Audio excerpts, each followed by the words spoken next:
سعید جان یه چیز بهت بگم.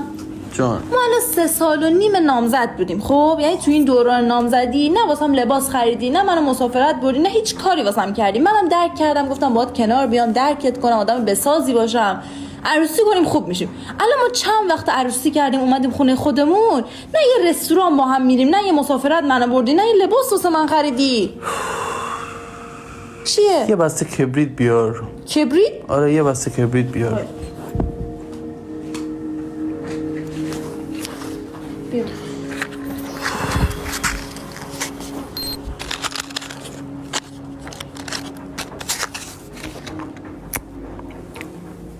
من چه میدونم خانم، اوضاع مملکت سخته دیگه، من چه میدونم. همین؟ چی بگم بعد؟ برو گوش، من تازه جواب بودم چوب کبریت آوردی اینجا چی بود؟